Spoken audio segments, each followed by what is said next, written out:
The air is cool in the yard, and from inside the filature comes the damp, steady smell of hot water and softened cocoons. Your wooden plogs stop at the entry, sleeves tied back, while a pale wash of dawn sits behind the hills of Nagano. Inside, steam is already lifting from the copper pans, and the room gives off that early warmth that settles first on the hands. You take your place at the reeling basin among a long row of women, each one standing before water, thread, and a day of small, exact movements. No one needs to explain very much, because this is work learned through the fingers, by the feel of fine silk drawing wet across the skin. A basket beside you is marked from another district, and an older reeler quietly mentions that this lot may not behave in the usual way. So before the first full turn of the reel, you begin watching more carefully, not only the thread, but the water, the basket, the slight changes in tension. In a Meiji silk mill, even a slower beginning can tell you what kind of day the cocoons have decided to become. And as the first loose filaments are brushed free, the work begins to show how much patience lives inside a single thread. The basin water is almost right, though not quite, and you feel that at once in the way the first filaments cling. A cocoon that has softened evenly gives up its outer floss with a kind of mild obedience, but these hesitate, then loosen in wisps. You take the small whisk in hand, a little brush of twigs bound tight, and stir the surface gently until the floating ends begin to gather. Beside you, the older woman does not look up from her own basin when she says that cocoons from the upland villages sometimes arrive drier at the center. That one sentence changes the morning, because a dry center means the boiling softened the shell unevenly, and uneven softness becomes broken thread. So before the reel settles into its usual pace, you make your first small decision. You do not hurry to match the turning rhythm of the row. Instead, you hold back, collecting a cleaner set of filaments, letting the first turns of silk wind more slowly than the clerk prefers to see. The cost of that choice appears almost at once. While the women to either side have already found their working thread and begun reeling steadily, you are still replacing weak ends that vanish between your fingers. It is not dramatic work. No one gasps, no machine stops. But in a room like this, where 100 quiet motions are meant to agree with one another, even a slight delay becomes visible. The reels above and before you click with a patient regularity, wood and metal keeping time together, while your own station clicks, pauses, then starts again. You notice the basket more closely now. The straw wrapping is rougher than the usual local bundles, and the paper tag has been retied as if opened and checked on the road. That suggests the lot may already have caused doubt somewhere before it reached your basin. Because of that, you begin watching not only the cocoons, but the waterline in the pan, the clouding on the surface, the way each shell opens. A better lot would let you lift several ends at once. This one asks for each cocoon almost one by one. The filature around you is waking fully now. Steam drifts upward and beads on the window frames. The boards beneath your clogs have taken in years of damp air and shed it again each morning in a smell of wet wood, old starch, and ash from the furnace room. Somewhere farther down the row, a girl coughs into her sleeve, then returns to work without a word. At the far end, a boy from the heating side crosses with another kettle, his shoulders bent forward against the weight. The copper pans answer with a low sound as fresh hot water is added. That addition matters to you at once, because the moment the temperature lifts a little, 2 stubborn cocoons begin to reel more freely. You test the change by joining their filaments into the thread already running. For a few breaths, it improves. Then one weak outer strand snaps, and the silk on the guide trembles. You catch it before the whole line breaks. That is the first clear sign that the older woman was right. These cocoons are not merely different, they are mixed. Some have been dried harder than others, or sorted in haste, or stored too long before shipment. Whatever happened before dawn, before the cart, before the tally at the receiving room, it has followed them here into your hands. Now the work becomes less about speed than about concealment. A silk buyer, especially one purchasing for export, will forgive many things later in the chain, but not roughness born at the reel. If the thread thickens and thins too much, if slubs appear where bad filaments were allowed to pass, the fault can travel all the way into the skein, and once wound and dried, silk remembers. So you make your second decision. You will protect the line, even if that means replacing cocoons more often and letting your pile of used husks grow faster than the others. You begin to work with a steadier caution. When one cocoon weakens, you let it fall away and add another before the thread has time to starve. When the running silk grows too fine, you feed in one more filament. When it thickens, you remove one by touch alone. This is the real skill of reeling, and in Meiji Japan, it sat strangely between old hand knowledge and new machine discipline. The filatures had imported methods, improved basins, and reels arranged for orderly production. Yet the thread itself still depended on hands that could feel small changes no gear could explain.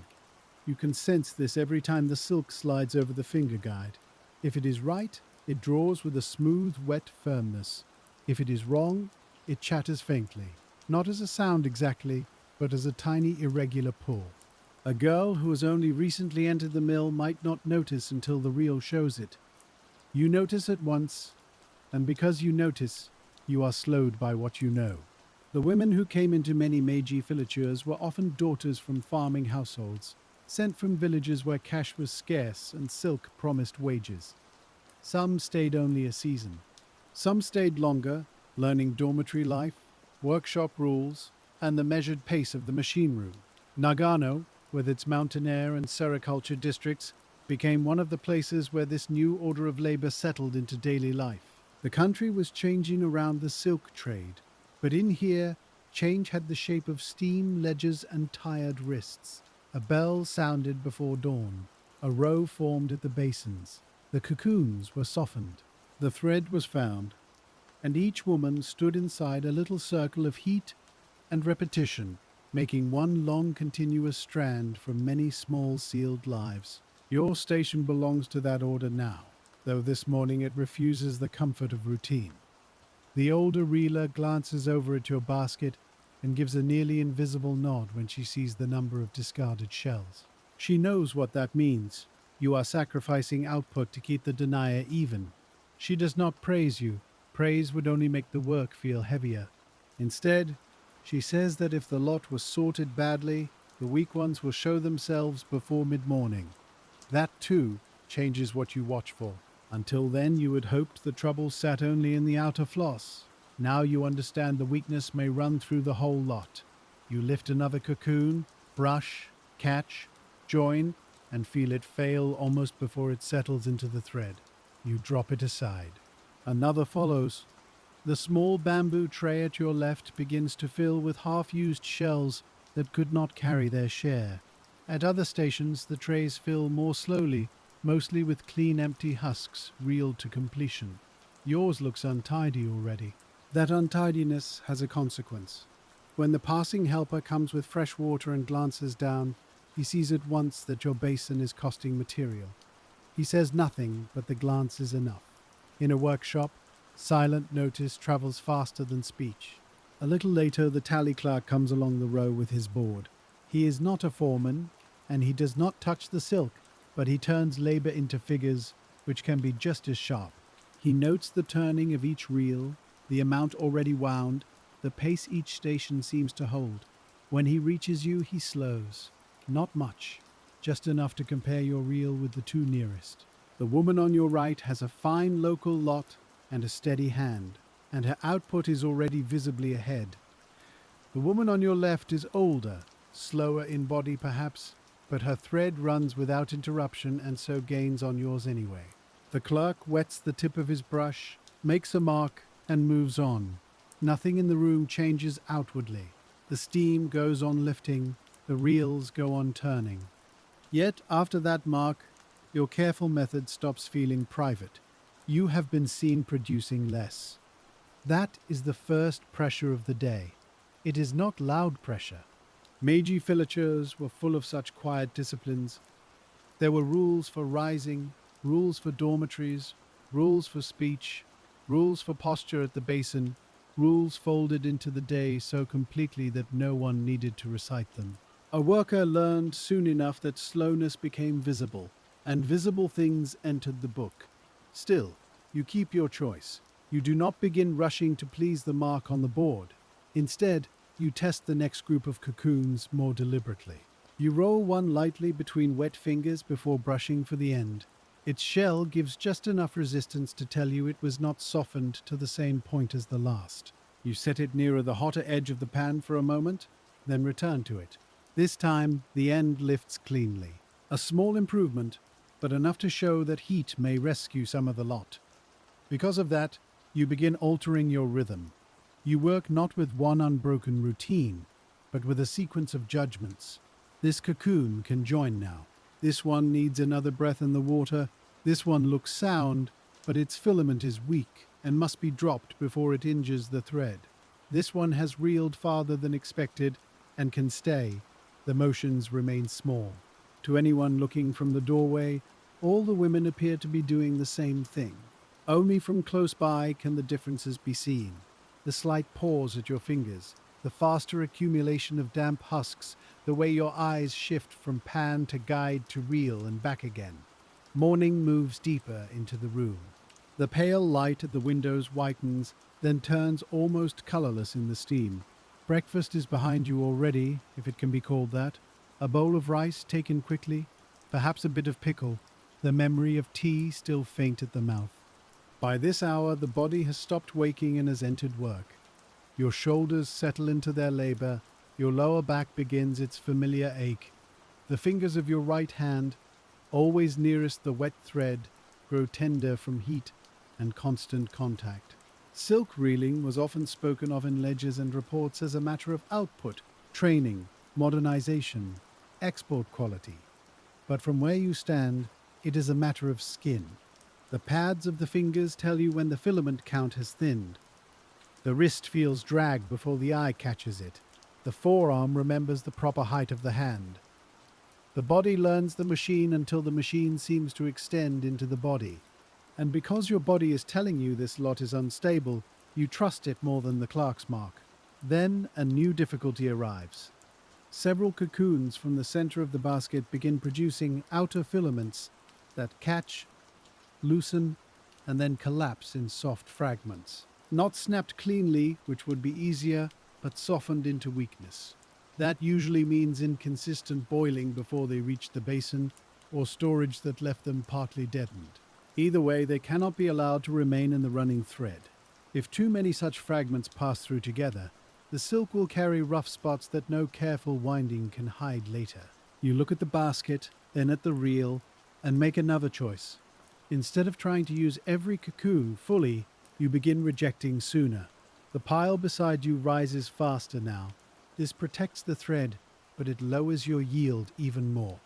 It is the kind of decision a new worker might fear making, because wasted material can also be counted. Yet poor raw silk carries its own punishment, especially in an age when Japanese filatures were trying to build trust in distant markets. By the Meiji decades, silk was one of the country's great export goods, shipped outward in bales and skeins, graded, inspected, and compared against foreign expectations. Men in offices might speak of national industry and modern trade. Women at basins made that trade possible, one filament at a time.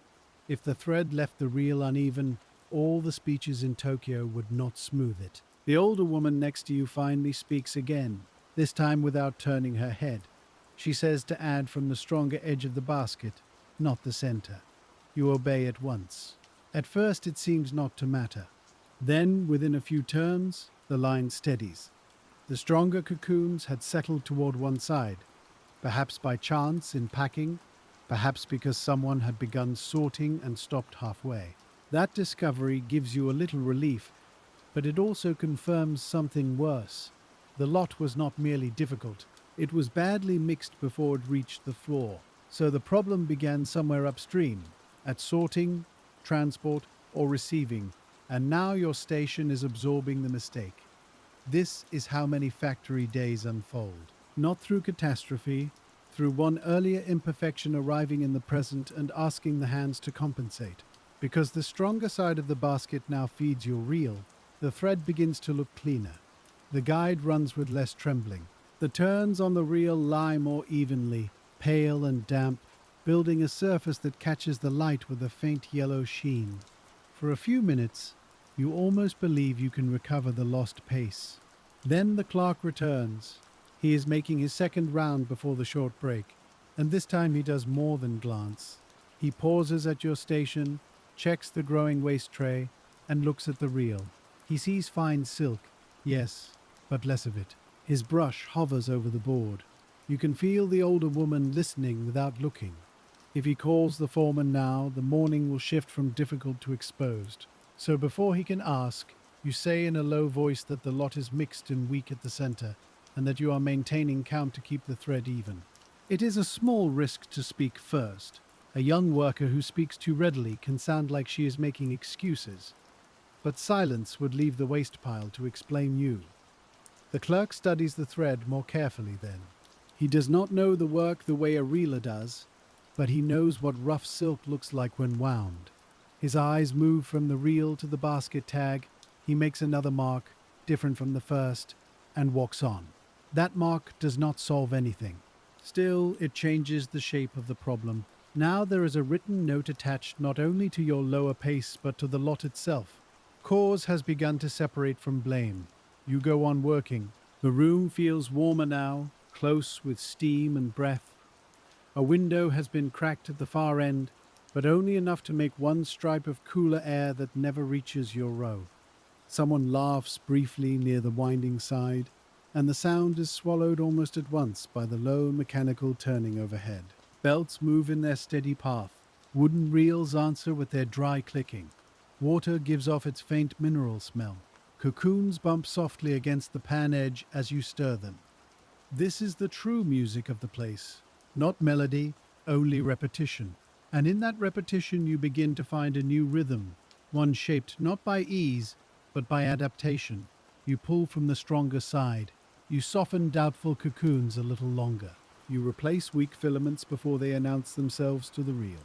The work is slower than ordinary, but cleaner than it has any right to be. That becomes plain enough that even the woman to your right steals a glance. She is still ahead in output. That cannot be helped now. But her thread, though acceptable, shows tiny, uneven places where speed has won over caution. Yours is finer. Not perfect. Nothing from this basket will be perfect. Still, fine thread does not hide a slow reel from the eyes of a room built to compare one station with another. By mid-morning, the pace of the filature has settled into something almost like weather, steady enough that every change stands out. You begin to hear the row, not as many separate sounds, but as one long fabric of motion. The overhead belts turn with a soft leather hush. The reels answer in dry clicks. Water trembles in the basins. Now and then, a whisk taps lightly against copper. Even breathing seems to fall into the same measure. This is one of the quiet truths of factory work in the Meiji years. A mechanized filature was never only a set of machines. It was also a room full of bodies learning to move in agreement with them. Imported methods, iron fittings, improved reels, and counted output all gave the place a new modern appearance. Yet the room still depended on old human habits, patience, touch, memory, and the ability to notice small changes before they grew into faults. You stand inside both worlds at once. The machine asks for regularity. The silk asks for judgment. And this morning, judgment is winning time away from regularity.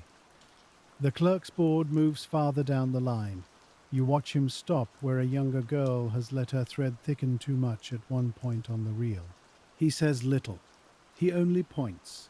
She bows her head, unwinds a small length, and corrects it.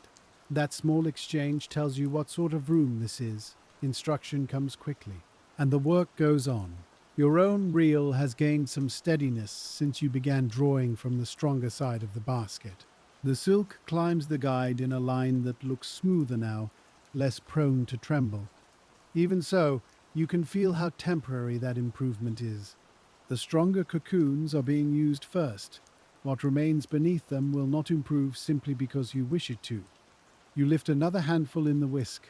They float against one another, pale and swollen with a faint, waxy softness. At first glance, they seem alike. Under the fingers, they are not. One shell gives a little too easily, as if the inner filament has gone soft. Another resists, still tight at the core. A third seems sound, but when brushed for its end, it offers only a weak strand that parts before it can be joined. You sort these differences almost without thinking now. This one can be reeled. This one must wait. This one is already lost. The body learns a hierarchy of attention. Eyes for the surface, fingers for the truth. It is often said, in reports written by men far from the basins, that factory labor made work uniform. There is some truth in that. Hours were fixed, rows were arranged, production was counted, dormitories and bells and schedules made one day resemble the next. But uniformity in silk reeling had limits. No two baskets of cocoons behaved exactly the same. No two pans held heat in quite the same way. No two sets of fingers corrected alike. So the room was orderly, yes, but it was never truly automatic. You feel that every moment. The line must be watched. The line must be fed. The line must be protected from the lot that wants to fail it.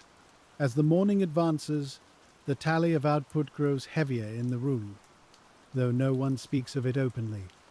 You can sense which reels are filling well. A station producing clean, even silk at good pace carries a kind of quiet ease around it. The hands there move with confidence. The waste tray stays modest. The clerk passes with only a glance. A difficult station feels different. The motions are still controlled, but the worker's attention narrows. Every break is noticed. Every replacement is weighed against time.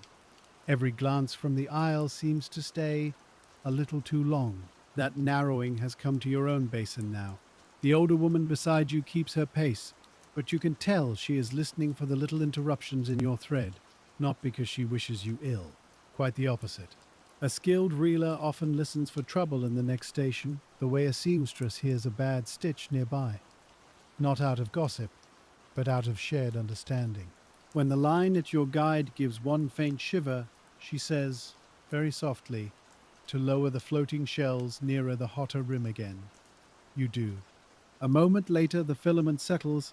That small rescue saves perhaps only a few arm lengths of silk from thickening. Still, those small rescues are what the day is made of. There is no single dramatic error in this kind of work. There is only accumulation, a poor lot, a weak filament, a moment's delay, a reel that lags behind, a brush mark on a board. One thing added to another until a station is known as careful, careless, quick, troublesome, trusted, or watched. You have the distinct feeling now that yours is becoming a watched station. A helper passes with more softened cocoons for the far basins and hesitates just enough at your shoulder to see whether you need fresh water. He notices the basket tag. He notices the waste. His face gives away nothing. But he will remember what he has seen. People in a mill often know the condition of a lot before any formal judgment is made. Knowledge travels through glances, through changed habits, through who is sent where and who is not. At the far end of the room, one of the foreman's assistants confers with the clerk. They do not look toward you immediately. That almost makes it worse. It means your station has entered the background talk of the day. You keep your posture the same. Hands low, shoulders relaxed as much as they can be. Eyes on the guide, not on the men. A worker who begins watching the aisle too often invites more watching. So you return to the only argument you can make, an orderly reel. The line is still slower than the neighboring stations, but it is honest silk. That matters in this room, especially now. By the 1870s and 1880s, mills like this one were increasingly bound to distant judgment. Raw silk from Japan was not only for local weaving anymore. It traveled outward, was bought and sampled and graded, and its reputation attached itself to entire districts, even to the nation itself. A bale containing rough or uneven thread did not remain the secret of a single basin. It became evidence, and evidence moved through trade faster than any one worker's name. This is why the room values evenness so deeply. Not because anyone here romanticizes perfection, not because the foreman has a poet's love of smooth thread, but because buyers reject roughness, and rejected silk lowers returns, and lowered returns come back downstream as stricter oversight, tighter discipline, and closer accounting. The clerk's marks are small, but they belong to that larger chain. You may never see the port. You may never see the merchant's sample table. You may never hear the language in which your skeins are discussed. Still, distant markets are already present in the room, translated into pressure on your hands. The woman on your right pauses at last to wipe her fingers on her apron edge. Her reel is well ahead. She glances toward your basket, then says, not unkindly, that a mixed lot should have gone first to sorting. You answer only that it didn't. She gives the slightest breath of agreement. There is no use blaming the road or the storehouse or the receiving clerk. The Basin does not care how the mistake arrived. It only receives it, and once received, it must be managed. That, too, is a kind of factory knowledge. Not the knowledge of ideals, but of sequence. The sorting room should have done more. The receiving room should have noticed.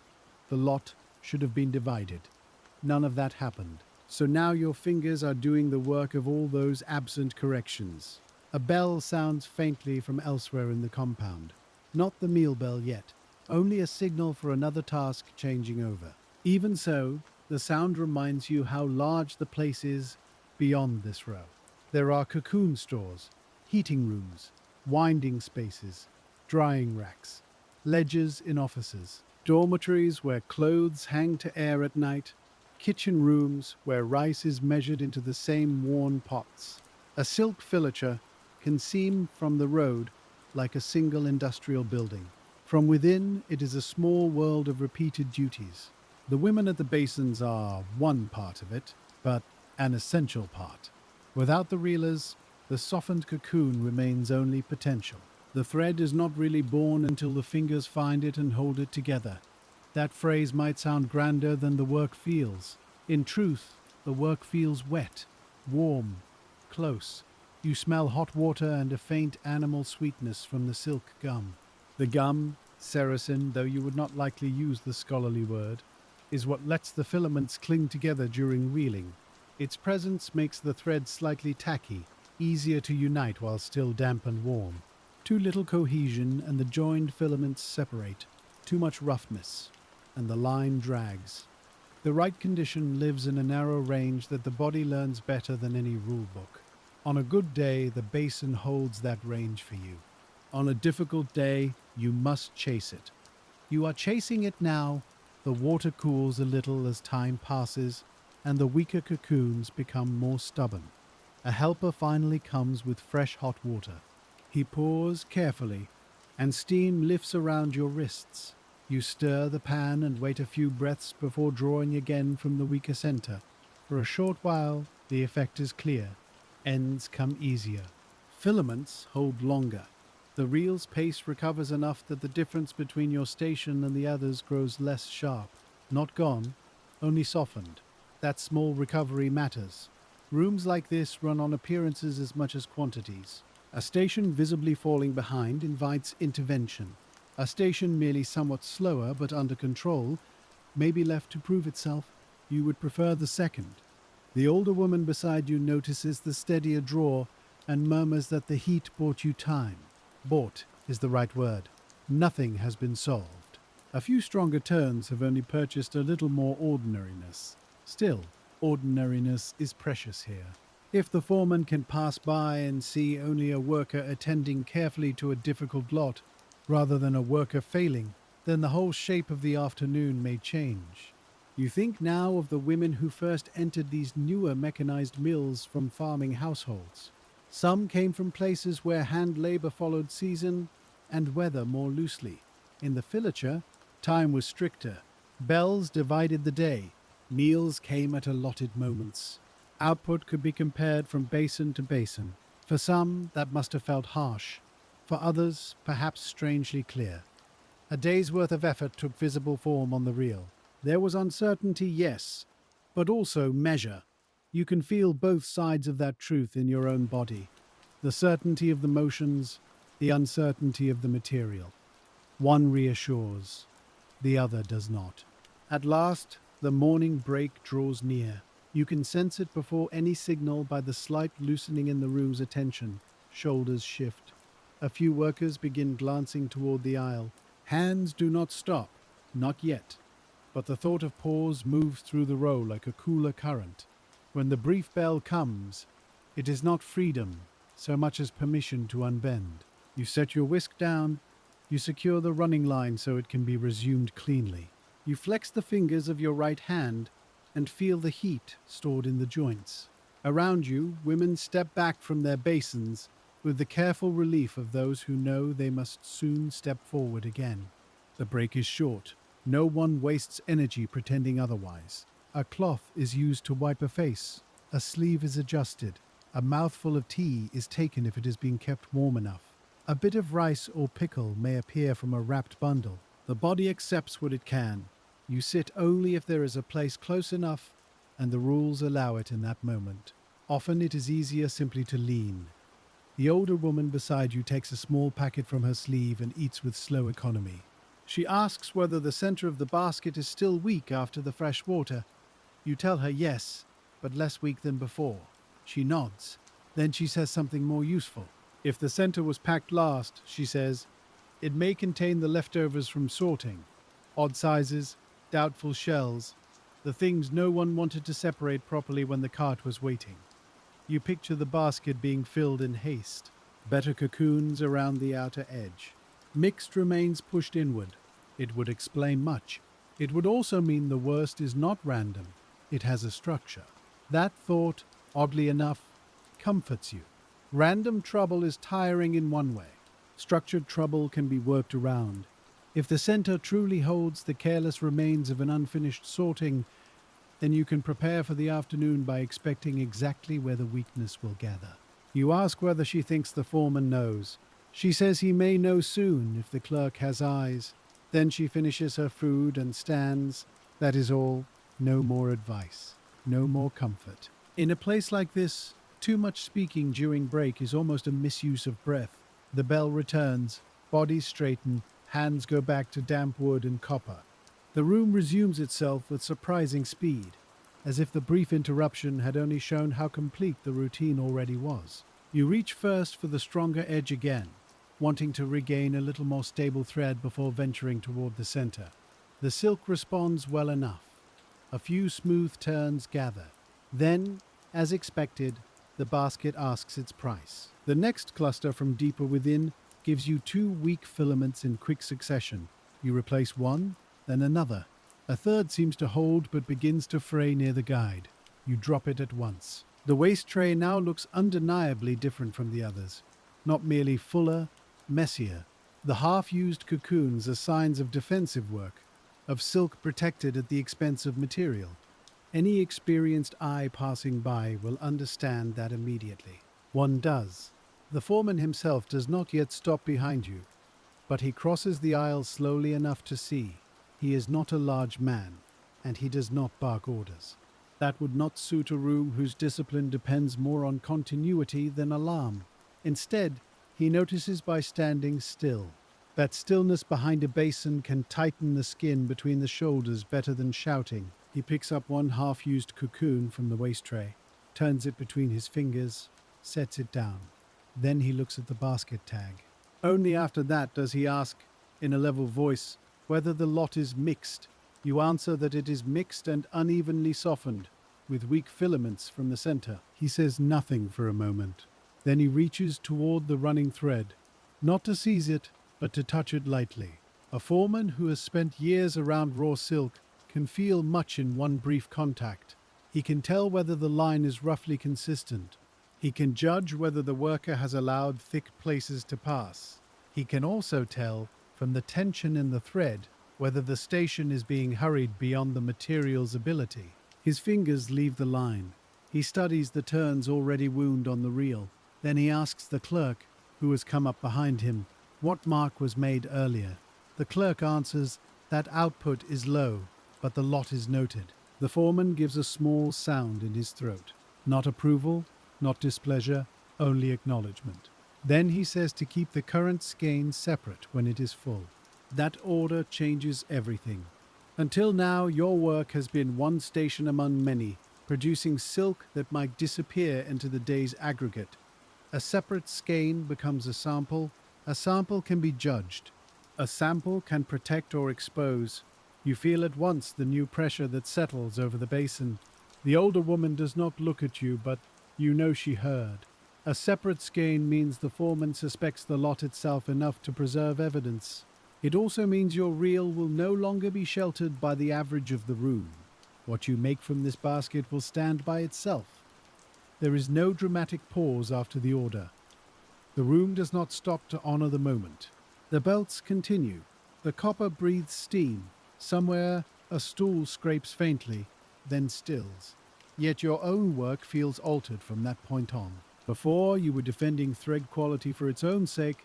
Now you are also creating proof. Each replacement matters not only to the silk on the reel, but to what the separated skein will say later about the lot and about your handling of it. The foreman asks one more thing before moving on. He tells you to note every breakage and substitution, not in a ledger of your own, perhaps, but aloud to the clerk when he passes, so that the count can be attached to the lot. Silent handwork has become a countable procedure. That is another deeply Meiji thing. Traditional skill remains in the fingers, but administration increasingly wants it translated into records. You feel the old way and the new way touch at your basin in that instant. The old way says a good worker simply manages difficult material. The new way says the difficulty itself must be entered, measured, and attached to responsibility. Neither cancels the other. You still have to do the work. You simply have to do it under observation now. The foreman moves to the next station. Your hands do not change their pace, but your mind narrows further. You begin counting breakages with care. One weak outer filament lost while finding the end does not count in the same way as a joined filament failing under draw. One cocoon rejected before joining differs from one dropped after partial use. These distinctions matter if the clerk is to understand what the lot is doing. So when he next comes, you report softly.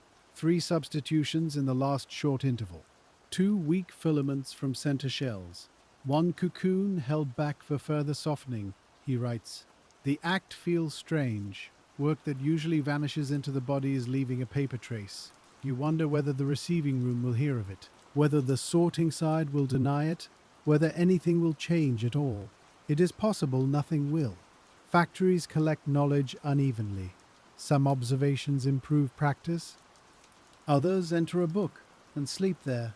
Still, the recording itself gives your slowness a reason, and reason, in a place of comparison, is a kind of shelter. The afternoon grows warmer, not hotter in a dramatic way, only denser. The kind of warmth that settles into sleeves and apron ties and stays there. Your hair near the temples grows damp. The cuffs of your sleeves hold the smell of hot water and silk gum. When you shift your stance, your lower back reminds you how long you have already been standing.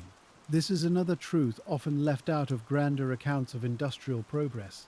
Modern production did not eliminate bodily knowledge. It deepened the body in different directions. A handloom weaver knew one set of strains. A field worker knew another. A silk reeler in a mechanized filature learned the ache of standing close to steam, the tenderness of fingers repeatedly wet and heated, the fatigue of keeping attention fine for hours at a time. The machine does some work, the body does the rest. Now the body must also hold composure under scrutiny. The separate skein begins to build more visibly on the reel. You look at it with a kind of guarded pride. It is not beautiful silk in the abstract sense. The color is a little variable. The line cannot be as regular as one made from a well-sorted local lot. But given what has come from the basket, it is controlled. That matters. Control is sometimes the highest form of quality available, because now there is something to compare against.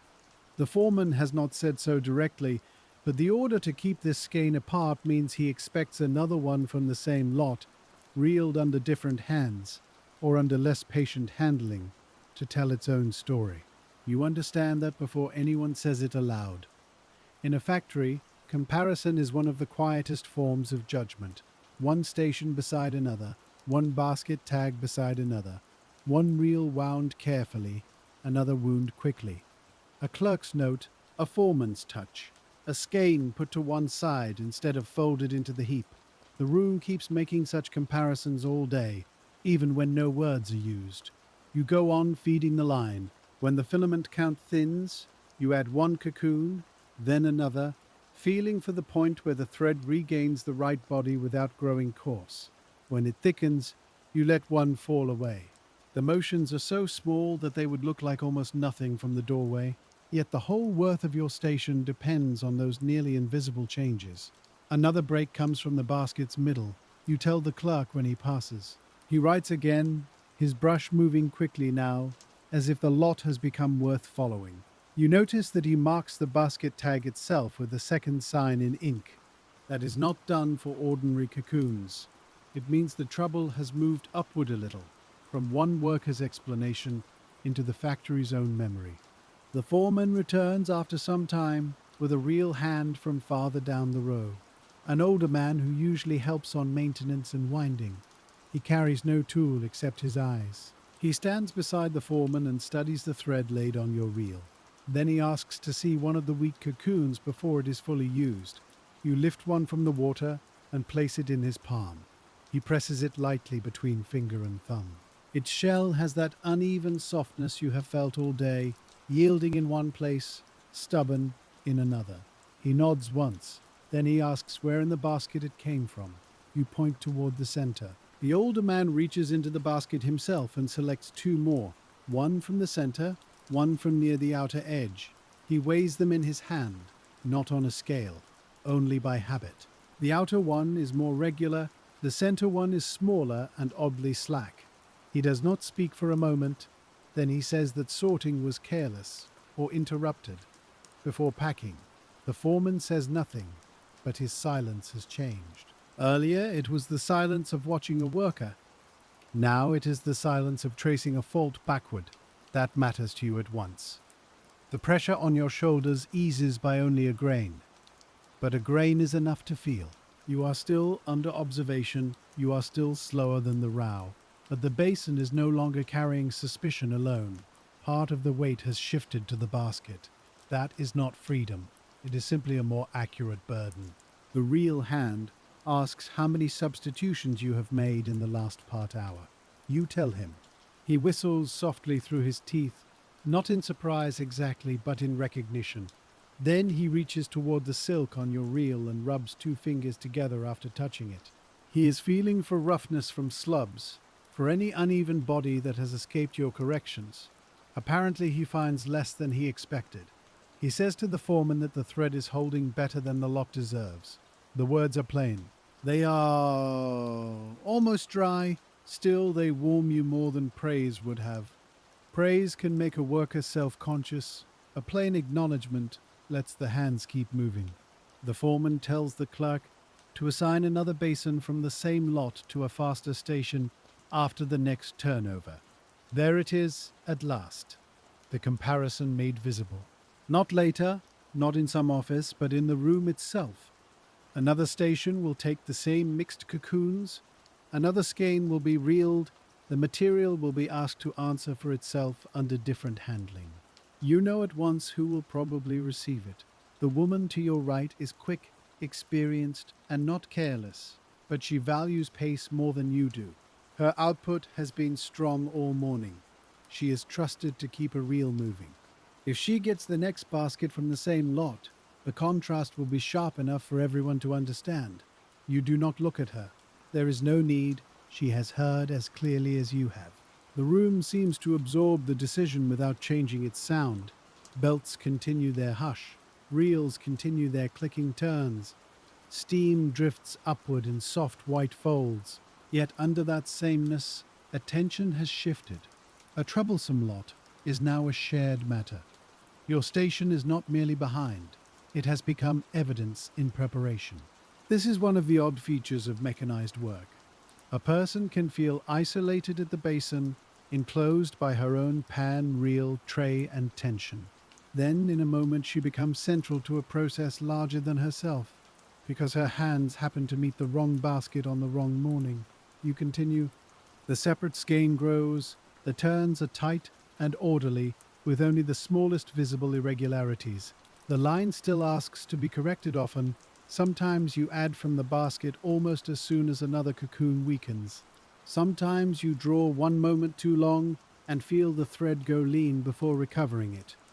No one can maintain perfection under this material. The task is not perfection now. It is steadiness. It is proof that steadiness can exist even here. By noon, the break for the meal comes with a wariness that sits deeper in the legs than the morning's brief pause had done. You stop the reel carefully and secure the line. Your fingers, wet and heated for hours, have begun to wrinkle slightly at the tips. When you flex them, there is a faint sting where fine silk has slid again and again across the same skin. You wipe your hands on the apron and step back. The air away from the basin feels cooler at first, though the room itself is still warm. That contrast is always brief. Soon enough you become aware of the steam in your sleeves again, the dampness near the collar, the heaviness of standing. The meal is simple. Rice, of course, perhaps miso, thin and hot, a small pickle. If luck or family circumstance has been kind, there may be a little dried fish or vegetable saved from home. Most eating in a factory day is not memorable. That is part of its purpose. Food is there to keep work possible. Even so, the body receives it with gratitude. You sit where there is room, close enough to return quickly when the bell sounds again. The older reeler settles near you, knees bent with the practiced economy of someone who knows exactly how much rest a meal allows. She asks, not looking directly at you, whether the foreman touched the line himself. You say that he did. She nods. Then she says that once a foreman feels a thread and orders a skein separated, the sorting room cannot easily deny trouble later. Not impossible. Factories have many ways of making one mistake look smaller than it was, but harder. That, too, is useful. You ask whether the second basin will be given to the woman on your right. The older reeler says, probably, because management likes a clear comparison when quality and output begin arguing with each other. That phrase stays with you. Quality and output beginning to argue. It is exactly what the room has felt like all morning. Not as a philosophical question, not as something anyone would discuss in such grand terms, only as a tension in the hands. Go faster, and roughness may pass.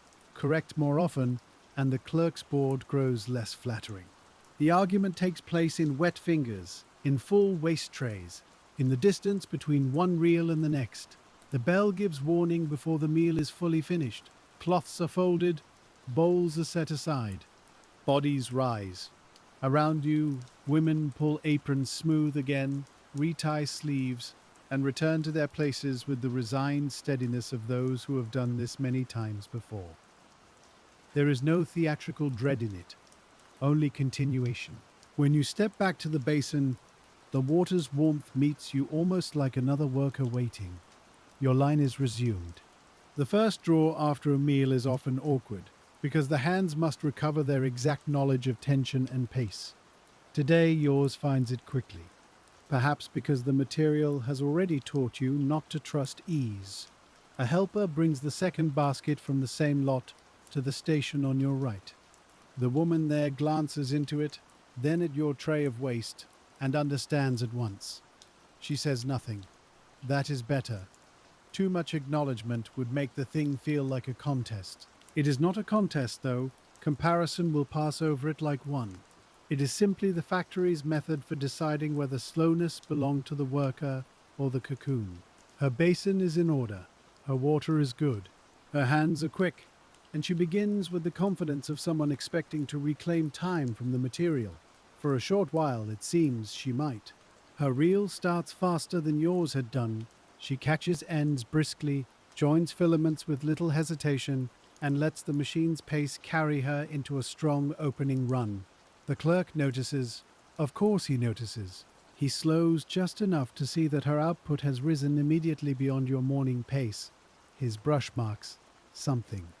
Not triumph, only fact. Still, facts in a room like this have a way of leaning toward judgment until more of them arrive. You keep working your own basket, now shallower and more predictably difficult in the middle. You have learned its habits. That helps. The outer cocoons are nearly gone. The center gives trouble in the same old ways. Weak shell here, uneven softness there, ends that lift and fail. A cocoon that appears promising, then turns slack halfway through use. Yet because the pattern has revealed itself, your hands move more calmly through it. There is relief in known trouble. Unknown trouble keeps the nerves awake. Known trouble can be managed. From the next station, you begin hearing small interruptions, not loud breaks. Only the tiny pauses that come when a fast hand has to admit that the cocoon in question will not behave. The woman to your right does not slow much at first. She compensates by replacing quickly and keeping the reel turning. That is a reasonable method with a lot that is merely stubborn. With this lot, it carries risk. A swift substitution can maintain volume. It can also let uneven filament counts slip through for a few turns before correction. You do not need to look to know this. The sound tells part of it. A reel running well has a settled rhythm. A reel whose thread is being hurried through trouble gives off minute hesitations, little catches, little resumptions, nothing dramatic, only a less even sentence in the language of the room. The foreman hears it too. He does not come immediately, he waits. That is part of his work as much as any inspection. To watch too early is to judge a station before the worker has answered for herself. So he lets the new basket declare its own terms. Within perhaps half an hour, the waste tray at the neighboring basin begins to resemble yours. Not equally full yet, but no longer modest. Half-used cocoons appear there now, damp and collapsed in irregular numbers. The woman on your right keeps her face composed. Her motions remain efficient. Still, she has had to sacrifice more material than her method prefers. And the silk on her reel, though advancing faster, has started to show places where the line thickens briefly before smoothing again. Acceptable, perhaps. Exportable, perhaps. Yet not as clean as management would want for a shipment under close grading. The foreman steps in at that point. He touches her thread, then yours, not in the same breath, but near enough that the comparison becomes almost ceremonial. He studies both reels. The clerk stands ready. No one says much. The entire judgment could fit into a few movements of hand and eye. At last the foreman tells the clerk to note that the lot is poorly sorted and to retain both skeins separately. That is the second change in the day. The first was when your own station stopped being merely slow. The second is this, when the factory names the lot itself, aloud, as the problem. There is comfort in hearing the fault spoken, not because it wipes away fatigue, not because it restores lost output, only because named things stop floating so heavily over the mind. Before, you had to hold in your own body the suspicion that perhaps you were simply too cautious, too slow, too unable to force a difficult basket into ordinary pace. Now the room has answered. The basket was mixed, the material was poor. Care was not the mistake. The foreman tells the woman on your right to continue, but with closer filament count. He tells you to finish the remaining center as you have been doing. There is no reward in his voice. There does not need to be. Permission is enough. It means your method has been accepted. That acceptance does not lighten the work itself. The basket still has to be emptied. The thread still has to be protected. The afternoon still stretches long. But the inward posture of the body changes when the hands are no longer secretly defending themselves. You notice, too, that the older reeler beside you allows herself the smallest nod, not toward the foreman, toward your reel. That nod means more than praise from above would. It comes from someone who has stood at basins long enough to know the difference between needless slowness and skill under poor conditions. You go on. The middle of the basket is now almost all that remains. If the outer cocoons were the lot's decent face, this is its confession. Sizes vary more sharply. Some shells look pinched. Some are slightly misshapen. A few seem to have softened unevenly all the way through, so that one part reels while another seems to dissolve into weakness. You reject many before they can do harm. The waste rises. So does the clerk's count. But now each rejected cocoon says something useful to the record. Not every fact in a factory protects the worker. This one may. As the hours pass, the work narrows into repetition again, but a changed repetition. The room has learned what your station is. The strain of being newly watched eases into the steadier strain of being watched with reason. That is easier to bear. When a worker feels judged unfairly, every motion stiffens. When a worker feels the judgment has become more accurate, the hands can return to their craft. The basin water needs adjusting again, you signal for more hot water. The helper comes, this time with no doubtful glance at your waste tray. He paws, and even that small shift in his manner tells you the story has travelled. He now treats the basket as difficult material, not as evidence of careless use. Factories are made of such reclassifications. A thing is first seen as one sort of problem, then another. A slow station becomes a troublesome lot. A worker under question becomes a worker assigned to difficult stock. The surface of the day may look unchanged, but inside the room these changes matter. They decide who is trusted next time. They decide whose explanation is believed. They decide who gets ordinary work and who gets material that needs steadier hands. This is how standing in a row of basins can alter a small life without any grand announcement. The comparison between the two separated skeins begins to take shape before either is even complete.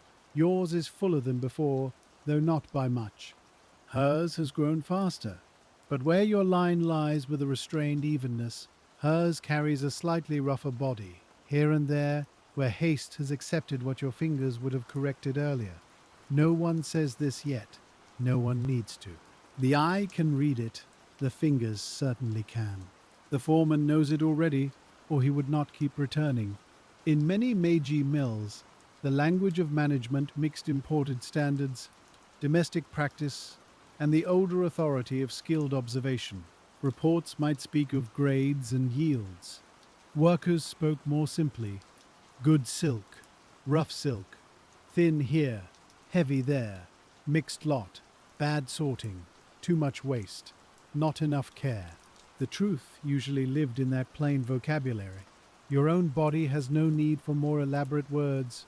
It knows what a line feels like when it runs true. It knows what it feels like when it must rescue one cocoon after another from damaging the whole.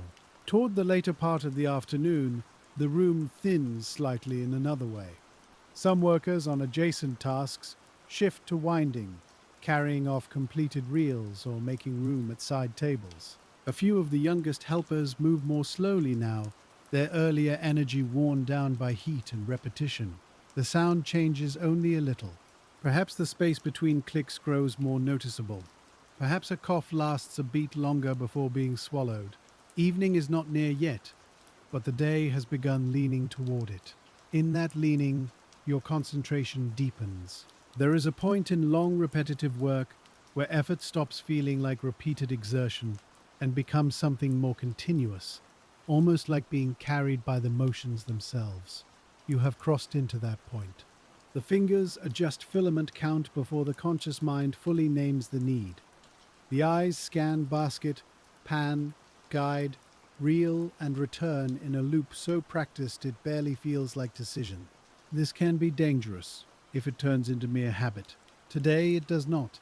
Today it becomes a form of steadiness sharpened by everything that came before. You are tired, yes, but your fatigue has organized itself around the task.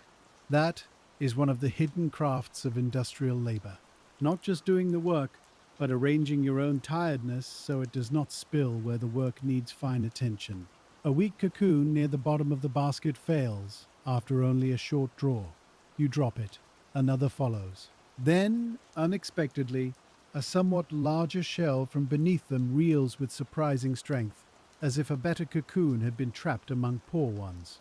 The line improves for several turns. Moments like that feel almost generous, not joyful, only generous. A little easing from the material itself. The older reeler notices and says that bad sorting always hides a few gifts in the middle, if you have patience enough to find them. That is true in the narrowest practical sense. It also sounds like the sort of sentence repeated in workshops because it proved useful beyond the immediate task. You think of the basket as a whole, outer order, inner confusion. A few sound shells hidden among leftovers. The image seems too close to many other parts of life to ignore. Still, you do not follow the thought far. The reel wants attention. The line has gone a little thin again. You add one filament, then another. At some point, the foreman brings the clerk and the reel hand back together. They stand first at the neighboring station, where the second separated skein is now advanced enough for a fair touch. The reel hand pinches the line, feeling where body varies. He says little. Then they come to yours. Your own separated skein is damp, pale, and orderly, with the slight unevenness that no one could avoid under this lot, but without the more obvious rough places. The foreman compares them in silence. The clerk waits. The woman on your right keeps her face lowered. You keep yours lowered too. There is no pleasure in another worker's disadvantage, especially when she has not been negligent. She simply chose differently. She trusted speed and recovery. You trusted prevention and substitution.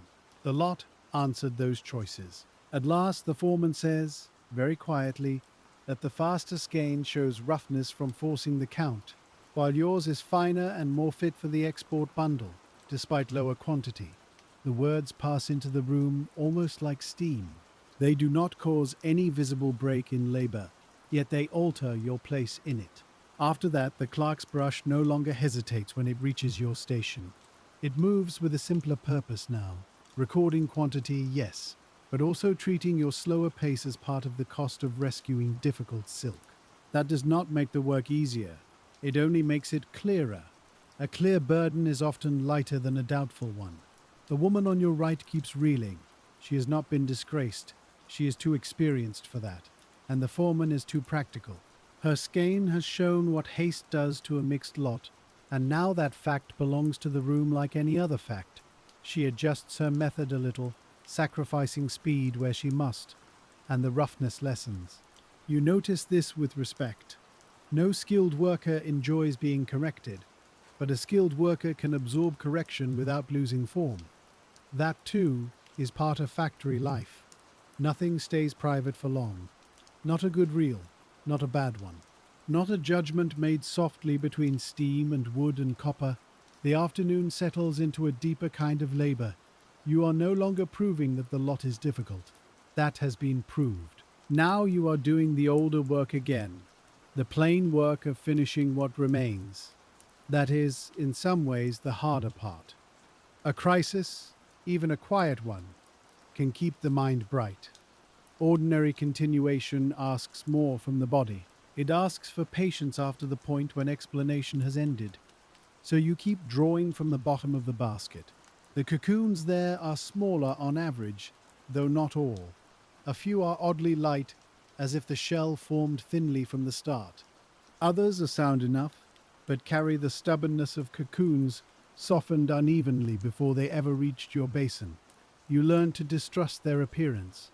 A neat shape means less now than the way the filament answers the whisk. One cocoon gives a good end, then weakens at once. Another resists, then reels almost cleanly all the way through. The lot never becomes generous. It only becomes known.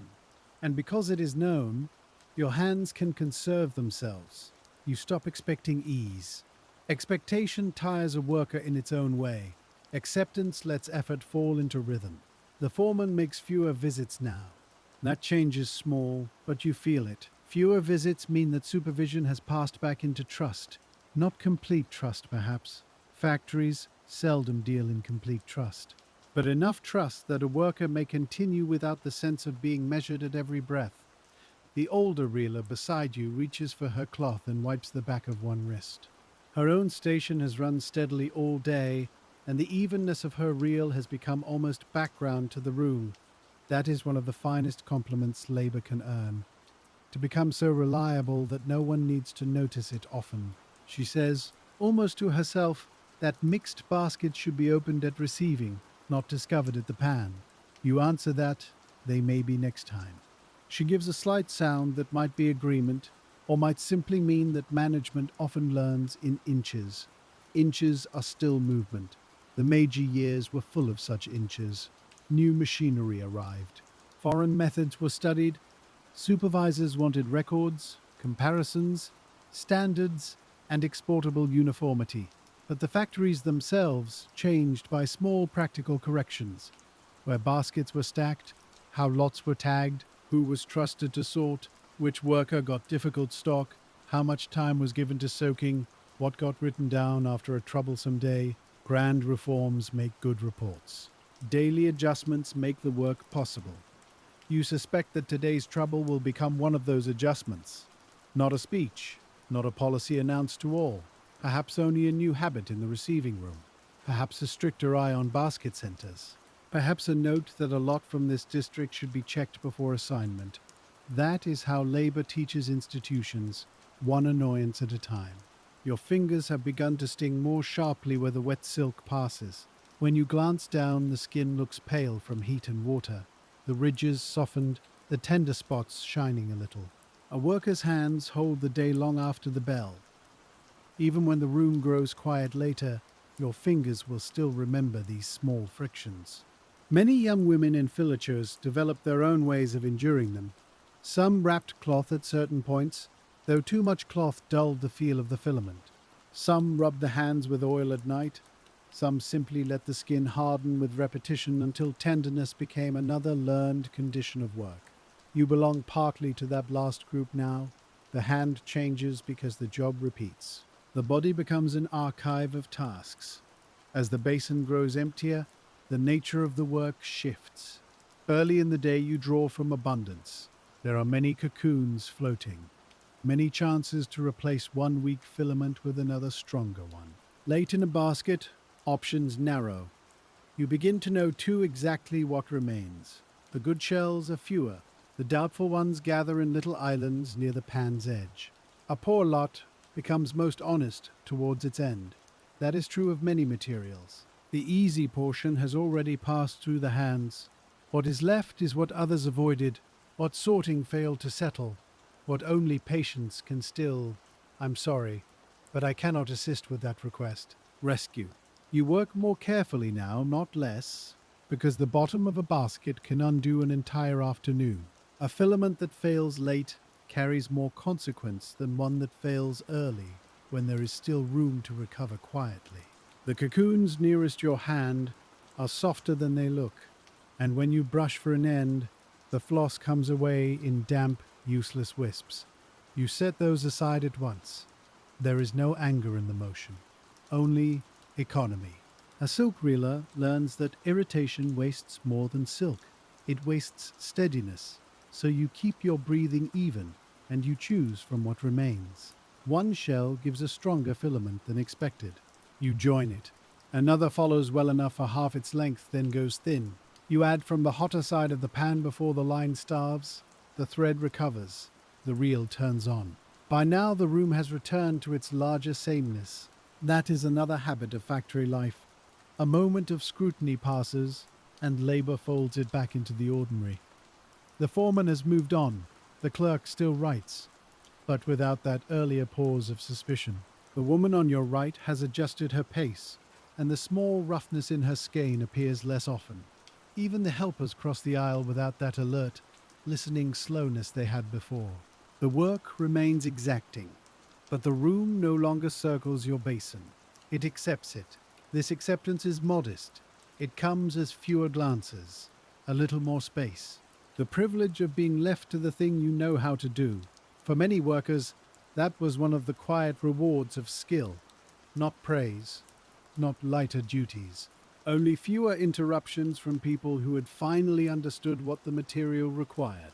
The silk on your reel gathers in pale layers, each turn damp from the pan, each turn still carrying the gum that holds the joined filaments together.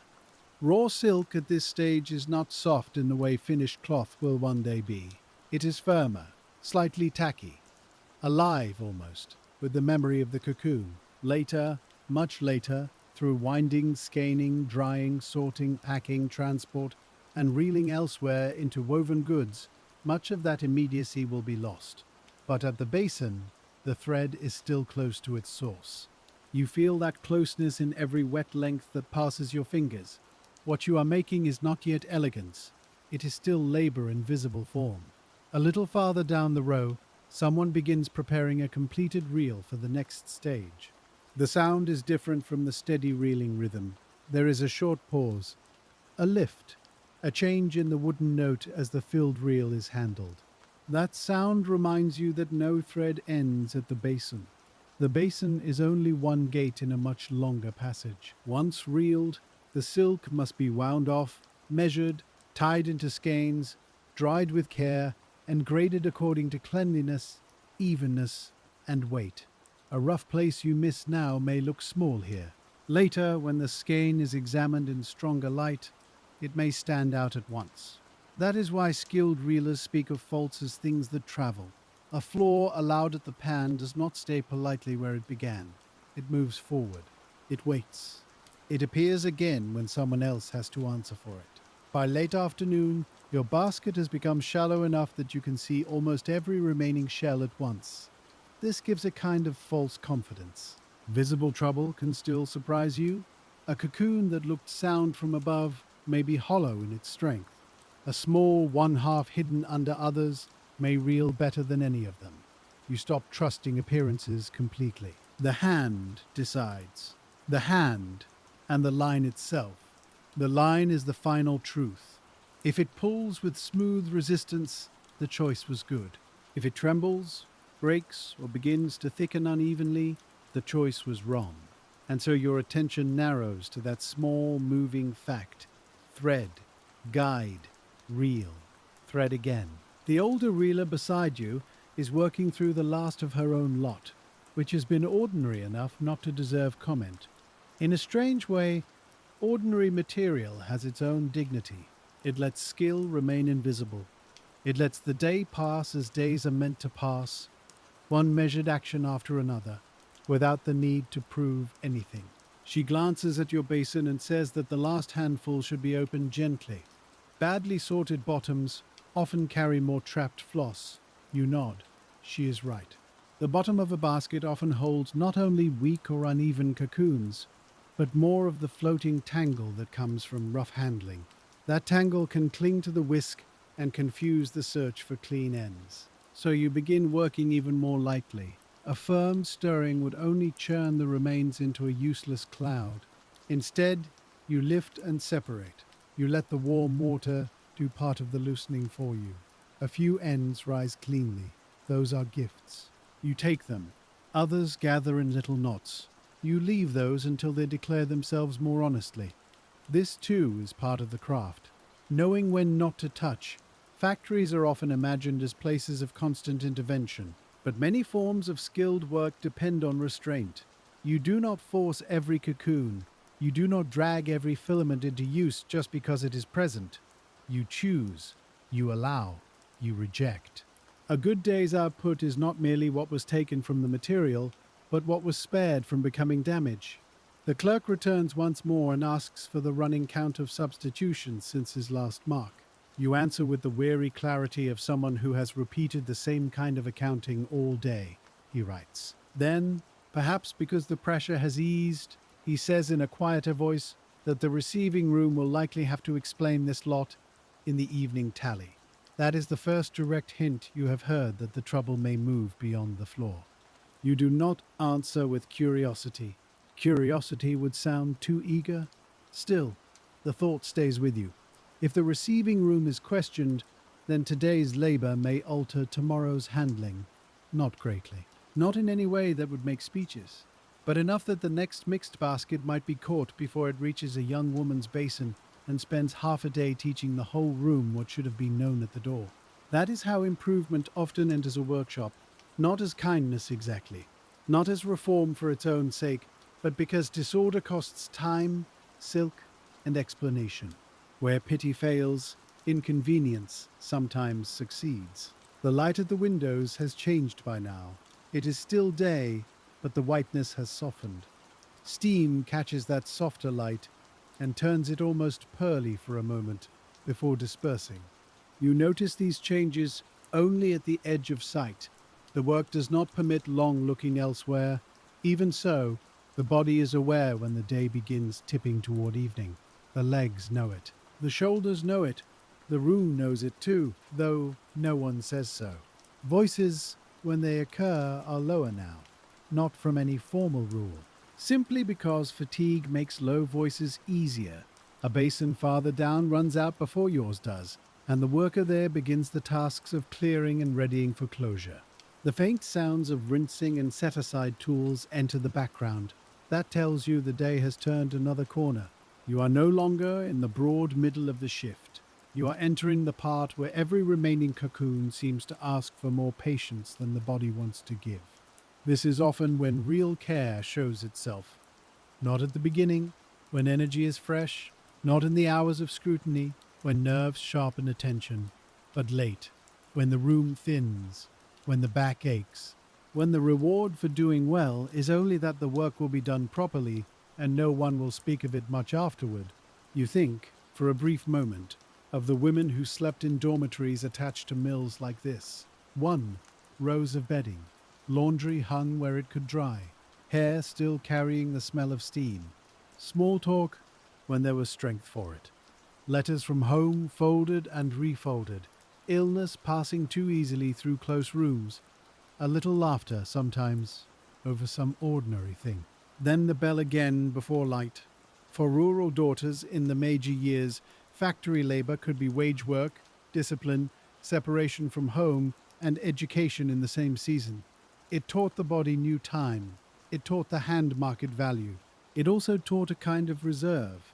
Many things that would feel large in the heart had to be folded small to fit into the routine of the day. You fold your own thoughts small now. The basket still requires finishing. When the last stronger cocoon from one side gives out, you turn to a cluster you had delayed, expecting trouble. They are troublesome, yes, but not uniformly so. One dissolves into weakness almost at once. Another opens to a surprisingly clean filament after a longer wait at the hotter rim. You draw it carefully, adding one companion shell to support the count. That combination holds. You are pleased by it, in the quiet way workers are pleased by any small arrangement that saves effort without lowering quality. No one else would notice such a thing. That is one reason work binds people so closely to their own minute observations. Each trade accumulates a private world of satisfactions. A lock clicking true, a lamp trimmed evenly, a line cast without splash, a page set straight in the composing stick. Here, it is the feeling of a threatened thread finding body again under the fingers. That feeling is enough. The foreman passes one final time in this part of the shift. He does not stop. He only looks, sees that the remaining cocoons are nearly done, and continues on. This, more than anything, confirms your place in the day. Not a word of praise, not a gesture, simply the absence of concern. A worker trusted with difficult stock often receives recognition in exactly that form. Management stops hovering, the task is considered safely in hand. You find that this pleases you more than you expected, not because you longed for their approval, only because it allows the work to become itself again. A difficult day can leave a worker feeling used by everyone else's decisions. Poor sorting upstream, counting pressure from the clerk, comparison with a neighboring station, inspection. Separate grading. All of that has passed through your basin. Now at last the basin belongs again to your own hands. The neighboring station where the faster skein was begun has settled into a quieter compromise. The woman there is still ahead in quantity. She always would be. That is part of her skill. But the foreman's comparison has altered her pace just enough that she now listens more closely to the line. You hear fewer catches from her reel. At one point she says, very low, that the center is worse than it looked. You answer that it was. Nothing more is needed. That brief exchange is a kind of reconciliation, not dramatic, not personal. Only the acknowledgement of shared material. Factories could be competitive in the smallest ways because wages, standing, and future assignments all lived near comparison. Yet they also produced these moments when the material itself settled the matter and workers stood on the same side of its difficulty. At last, you reach the point where the basket no longer supports continuous reeling. What remains are doubtful cocoons, bits of floss, and shells too weak to trust. This always changes the rhythm. Continuous production gives way to salvage and decision. You test a few final candidates. One is worth using, another is not. A third can be paired with a stronger remnant to complete a short, clean length. After that, there is no sense forcing the rest. The waste has already spoken. To drag the final poor fragments through the line would be vanity, not thrift. So you allow the basket to end. That ending is not abrupt. It comes as the line grows difficult to maintain honestly. You let the last acceptable length wind on. You secure it. Then you look down at what the day has left behind. The tray of husks is larger than most. Some shells are clean and empty, reeled all the way to their dull, collapsed finish. Others are half used, evidence of weakness rejected before it could spoil the thread. The basket itself, now nearly bare, reveals its careless sorting more plainly than it did when full. Odd sizes lie together. Several malformed shells sit near the bottom. The center truly was the place where unresolved things had been pushed. It is almost a relief to see that disorder exposed. When a problem has occupied your hands for hours, a visible proof of it can feel strangely calm. You call the clerk for the final notation on that basket. He comes, glances into the remains, at the waste, then at the reel, and records what he needs. This is the bureaucratic shadow of your labor. The body has done one kind of remembering all day. Now the book does another. Both matter, though not equally to the people who stand at basins. The separated skein is removed with care. That part of the work asks for a slightly different attention. The silk, still damp and carrying its tack, must be handled without introducing fresh disorder. You and the helper together make the transfer, loosening from the reel, keeping the turns controlled so the later winding off will not be troubled by careless handling now. Even this motion has its own feel in the hands. The weight of a completed mass of raw silk is not heavy in the crude sense, but it carries consequence. You can feel how much labor sits in it, how many substitutions, how many saved breaks, how many times the line was protected from becoming coarse. If someone looked only at the skein later, they might see merely grade and quantity. You feel the hidden day inside it. The room around you has entered that late shift phase where some stations are clearing, some are still finishing, and all sounds are a little farther apart. The steam is still present, but it no longer feels like the strong beginning of the morning. It feels used, thinner in places, lingering more than rising. A few windows show the late light more clearly now. Beyond them, the yard must be cooling. Inside, the warmth remains caught in wood, copper, wet cloth, and bodies. This is when factory smells settle most heavily. Hot water, silk gum, damp sleeves, wooden floors that have absorbed years of steam, a hint of ash from the heating side. And beneath it all, the faint human smell of labor itself. Not unpleasant exactly. Only close. You begin the next part of the day's work, which for people outside the filature might seem secondary, but never was. Reeling is one labor, handling what has been reeled is another. The silk must be wound off properly, tied, and prepared for drying and grading. A day can be harmed here too, if the transitions are careless. So you move from the basin to the winding task with the same deliberate mind. The completed reel is brought to the side where the silk can be transferred into skein form.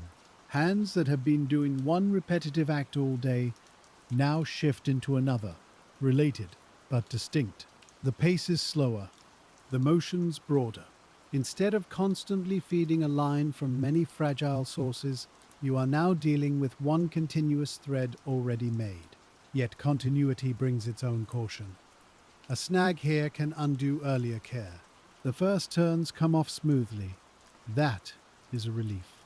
Sometimes a difficult lot, even when reeled well, stores little tensions in the wound layers.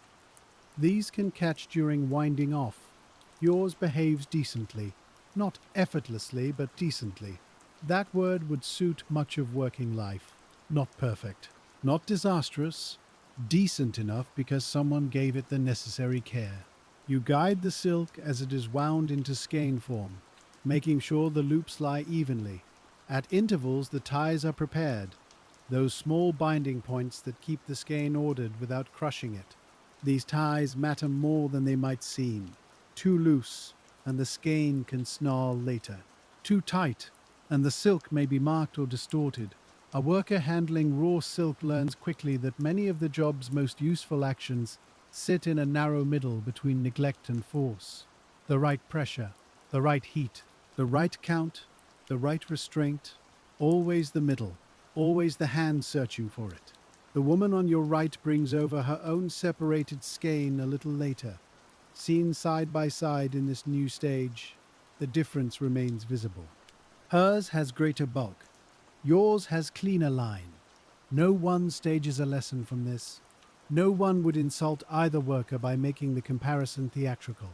Still, comparisons need no speech when the materials are lying there in the same light.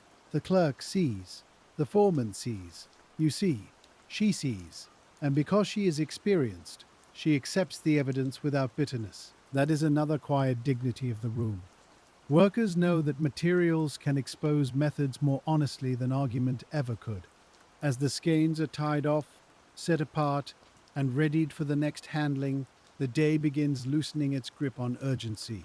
There is still much to do, but the central test has passed. This creates a different mood, gentler but more tired. Somebody unwraps the last of a saved morsel of food and eats standing. Someone else rubs a wrist against the apron to ease a stiffness there. A helper carries away a basin's waste to the appropriate side, where husks and rejected matter will be dealt with in their own practical fashion. Nothing is wasted in spirit if it can be avoided, yet not everything can be redeemed. That was true of cocoons. It was true of labor. It was true of much else.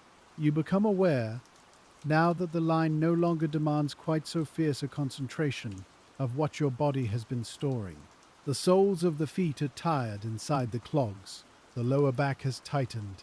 The shoulders feel slightly raised even when you try to let them drop. Your fingertips are tender in a more settled way now, no longer bright with immediate sting, but sore, as if the pain has decided to stay the evening. You know from experience that hot water on the hands later will feel both good and bad. Good first, then bad, when the skin remembers. Some workers spoke little about such things, not because they did not feel them, because fatigue was too common to deserve much language. You notice, too, the state of your apron and sleeves. Fine damp marks where water has splashed. A little silk gum dried near one cuff. The faint clouding that comes from a day spent leaning over warm basins. At home, or in the dormitory, such clothes carry the workshop with them. The smell does not leave at once. Hot water enters the hair. Steam enters the fabric. A day's labor often returns to the sleeping mat in those ways. That is one reason factory work followed women beyond the shift, not only in memory, in smell, in soreness, in laundry. In the little habits of untying sleeves and rubbing hands before sleep, the older reeler beside you has begun rinsing her whisk and setting tools in order. She does it with the same plain care she brought to the basin. A tool put away badly greets the next morning badly. That is one of those lessons every workshop teaches without much ceremony. You rinse your own whisk, watching the loosened bits of silk floss drift away in the water. The whisk itself is simple, no grand instrument. Bound twigs, worn smooth by handling. Yet for hours it served as the beginning point of the whole process, the thing that first found what the eye could not easily see. Many jobs depend on humble tools like that. The tool is small. The consequence of using it well is large. Nearby, a shallow tray is brought for sorting what is acceptable and what is not among the finished outputs of the day. Not every skein will go forward in the same grade. Color, cleanliness, evenness, and body all matter. The sorting woman lifts one skein, then another. letting the light find what the hands already suspect. Your own separated silk is turned slowly, and the surface holds together with a restrained, quiet evenness. It is not the richest skein in weight. It will not impress anyone looking only for volume.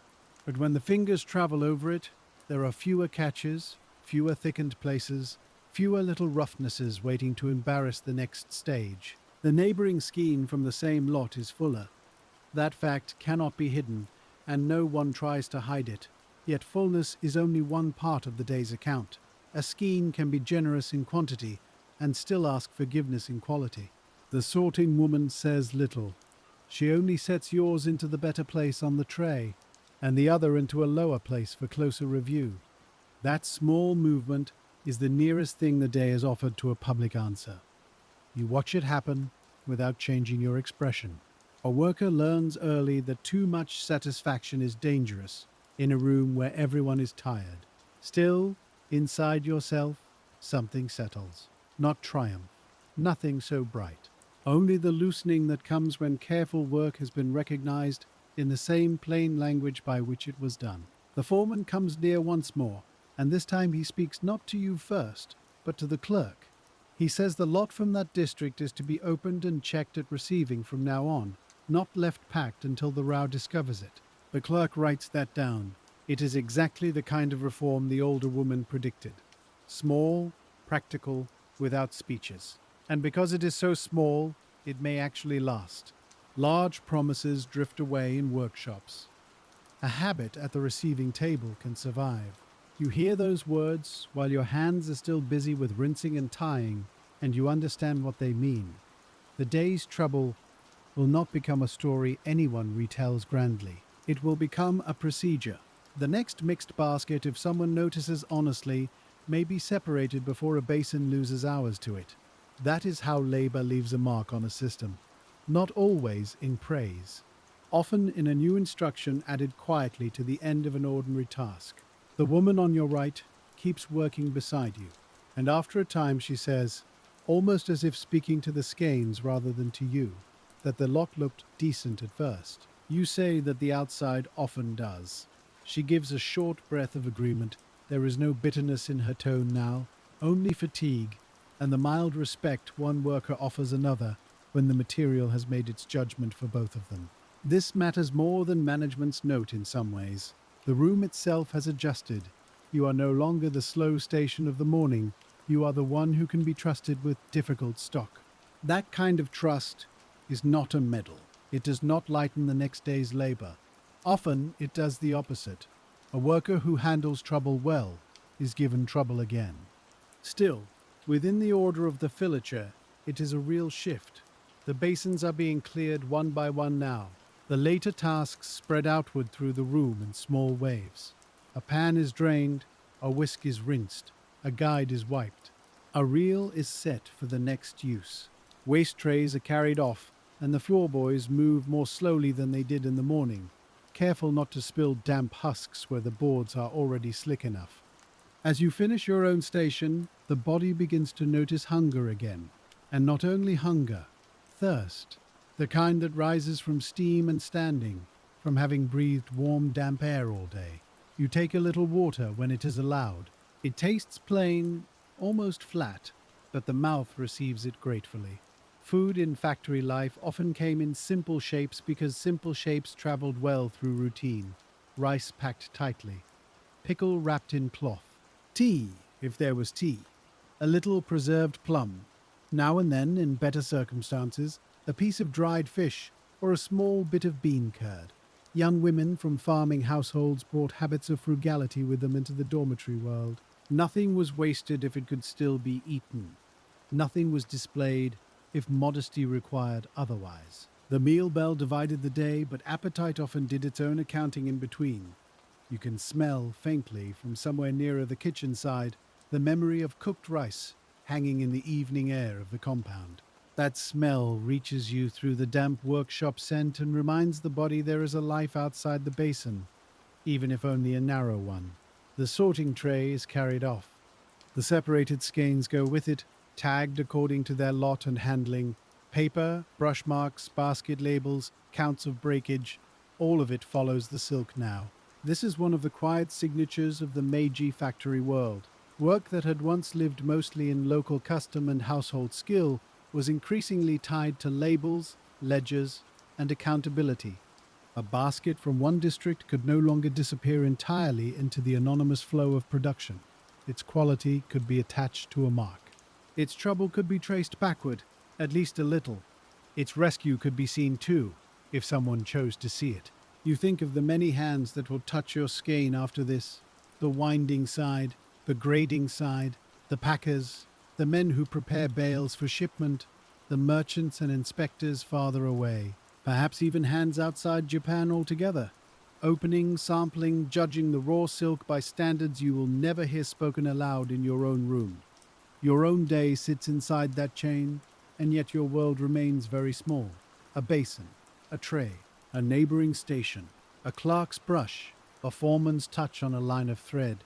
The larger machinery of export and national industry is real, but you feel it only where it presses closest, in the pressure to keep silk even, in the separate grading of one troublesome skein, in the fact that roughness matters more than haste some days and less on others.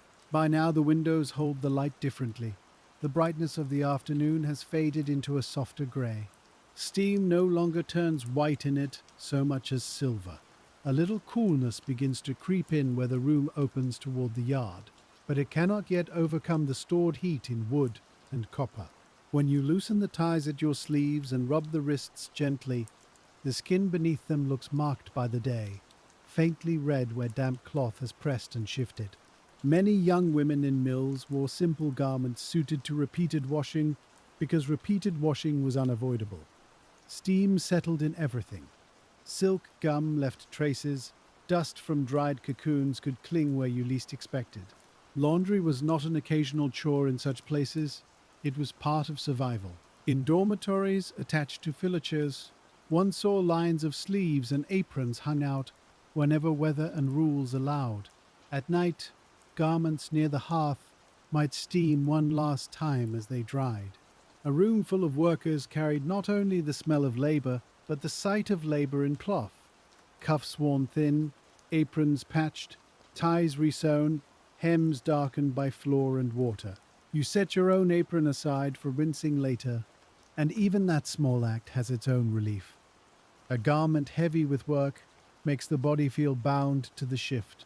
Taking it off does not erase the labor, but it tells the body the basin's claim is loosening. The older reeler beside you has already put her tools in order. She says that the receiving clerk will grumble tonight because no one likes a note added against his side of the process. You answer that he should have opened the basket. She gives the smallest smile at that. Not because your remark is bold. It is not. It is simply true, and truth sounds almost daring when spoken plainly inside a place built on rank. She then says something more useful. If they trust you with mixed lots after this, she says, do not be flattered. Take the assignment, but watch your hands and your pace. Difficult stock makes a name, but it also makes tiredness. That advice settles in you at once. It has the shape of lived knowledge. Recognition in a factory is rarely simple. To be known as capable means more responsibility, more scrutiny, and often less mercy from the schedule. The room may trust you more. The room may also ask more from you. You carry that thought while helping with the final clearing of the station. The basin is emptied of what remains unusable. The pan is cleaned enough to receive tomorrow's first heat. Simple tools are laid where they belong. The boards around the station are wiped where silk gum or spilled water has made the footing uncertain. A workshop closing well is part of a workshop opening well. That is true whether the place is a ship's galley, a print room, a smithy, or a silk mill. Night inherits what evening leaves. The filature floor has a different sound in this part of the day. Without so many active reels turning, the room's true size becomes easier to hear. Footsteps reach farther. A cloth against copper makes a brighter little sound. A bucket set down near the wall seems momentarily louder than it would have earlier. The belts overhead are still in motion in some parts, but less insistently. The room's constant pulse is beginning to withdraw into separate scattered tasks. This thinning of sound has a strange effect on the mind. After hours of measured repetition, quiet does not feel empty. It feels textured. You can hear your own breathing again. You can hear someone on the far side laugh once at some small remark in a tired voice. You can hear the scrape of a wooden stool being moved back into place. These are not dramatic sounds. They are the room relaxing, one joint at a time. A helper passes carrying a basket of spent husks, and from this close you can see the day's labor in their collapsed forms. Some are reeled out to near transparency. Some still hold part of themselves, abandoned because the filament could no longer be trusted. The spent cocoon is a humble thing. It has given up what the day could use, and what remains is only a shell of work already taken. Even so, there is something almost instructive in looking at them. A raw material can enter a room with all its promise hidden. By evening it lies in sorted categories: useful, difficult, reject, evidence. Industry is often only this, again and again, taking mixed things and teaching them to separate.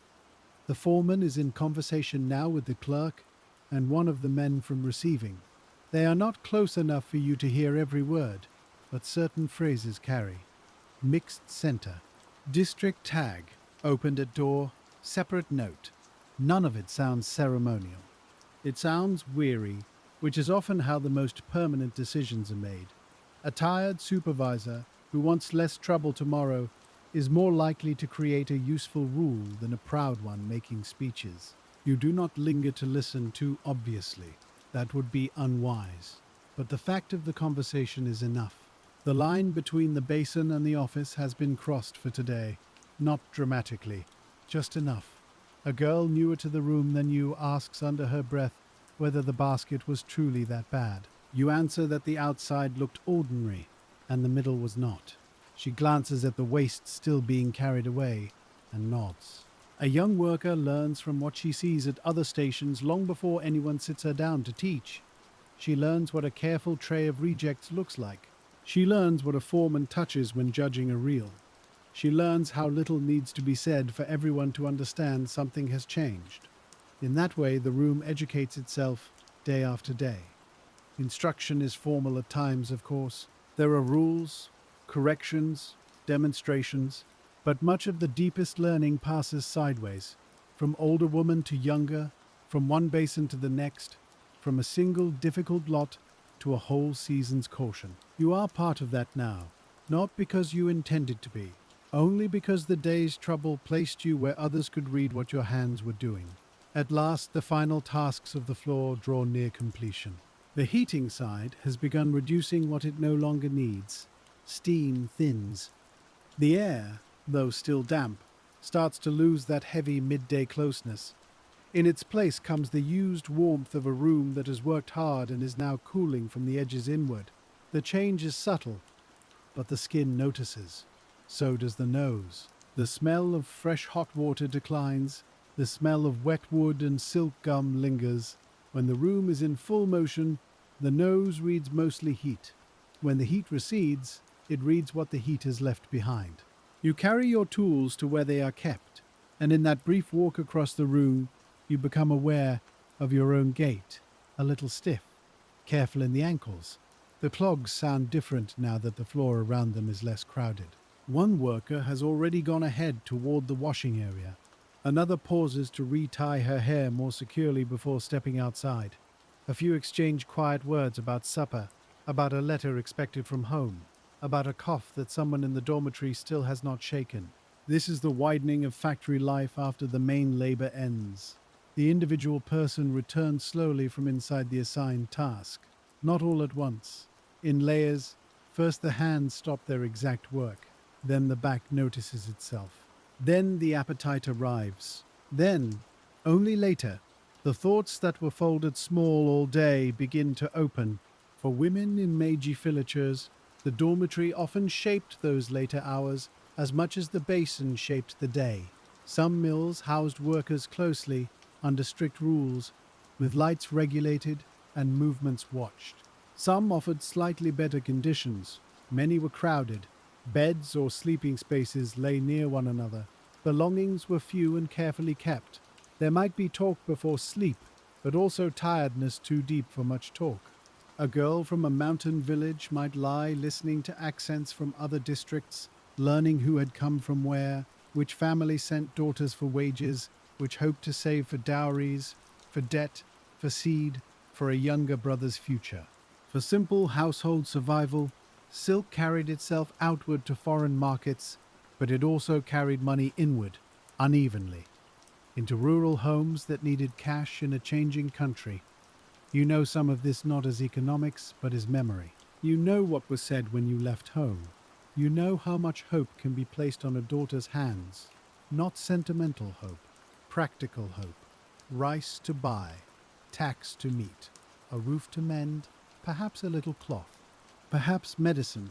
If there is sickness, perhaps the chance that younger siblings will manage a season with slightly less fear in the household. This, too, stands behind your basin each day, even when no one speaks of it. When the work of the floor is finally done enough for dismissal, the movement toward the yard is unhurried. No one dashes. Fatigue makes haste look foolish. You step out into air that feels almost startlingly cool after the steam. The yard has the quiet of evening labor rather than true rest. There are still footsteps, a cart somewhere, a door sliding shut. Yet the sky above the compound has widened again after the low roof and damp room. You can breathe without tasting silk gum. The first breath of outdoor air after a day at the basin often carries an odd sweetness, even when it is only ordinary evening air mixed with dirt and wood smoke from nearby homes. Your sleeves are still damp at the wrists. Your hair near the forehead is flattened a little by the steam of the day. The body, once outside, seems at first lighter. Then the deeper tiredness arrives, the kind that reveals itself only when the work stops asking for precision. As long as the line needed you, the body kept its accounts delayed. Now it presents them. Feet heavy, back aching, fingers sore.